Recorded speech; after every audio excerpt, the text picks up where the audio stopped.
Ce fer à cheval de glace est l'ancienne capitale officieuse de l'Antarctique, l'un des lieux les plus reculés et dangereux de la planète, racontait le pays. L'île de la déception, si hostile qu'elle repousse toute vie humaine. Abandonnée à plusieurs reprises en raison de ses conditions de vie extrêmes, l'île est aujourd'hui inhabitée à l'année, mais elle intrigue les scientifiques. Ils y voient un terrain idéal pour explorer le potentiel de vie sur Mars.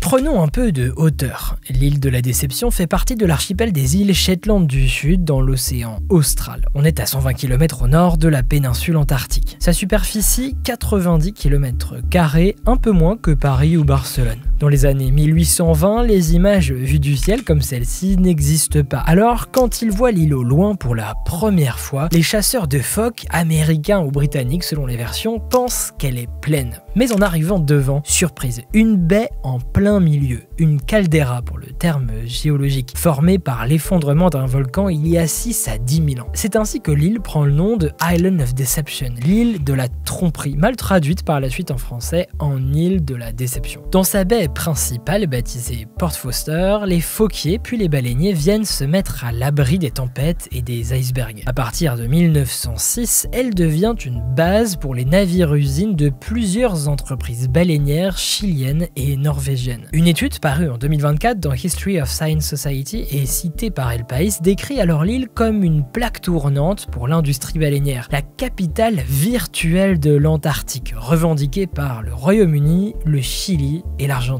Mais l'industrie baleinière vit dans l'insouciance. Elle a jeté l'ancre sans le savoir dans l'un des lieux les plus reculés et dangereux de la planète, raconte le journal espagnol. Sur l'île, un volcan que tout le monde croyait éteint prend les habitants par surprise. En 1967, une première éruption les force à fuir en urgence et d'autres ensuite contraignent les 3 pays occupants à abandonner définitivement l'île. Aujourd'hui, elle est inhabitée à l'année. Seuls des bateaux de croisière circulent dans sa baie et quelques chercheurs y stationnent l'été sur 2 bases espagnoles et argentines. Risque volcanique, température jusqu'à -20 degrés, rafales de vent jusqu'à 160 km/h, l'île de la Déception est si hostile qu'elle repousse toute vie humaine, raconte El País. Les conditions sont si extrêmes qu'une équipe d'astrobiologistes menée par Angélica Leal de l'université d'Alcalá en Espagne a proposé en février 2025 d'utiliser l'île comme modèle pour la recherche de sites abritant potentiellement de la vie sur Mars. On ne sait pas s'il y a ou s'il y a eu de la vie sur la planète rouge, mais en 2023, des chercheurs ont émis l'hypothèse que Mars a bénéficié d'un climat avec des périodes propices au développement de la vie. Et pour tenter de le savoir, rien de tel qu'un modèle. Pour ce groupe de scientifiques hispanophones, l'île de la Déception en est un idéal puisque les conditions qui y règnent ressemblent à celles de Mars. Il y fait très froid, jusqu'à -20 degrés sur l'île, jusqu'à -153 degrés sur Mars, et les deux ont connu une activité volcanique importante. Et qui dit volcan plus glacier dit conditions potentiellement favorables à la vie.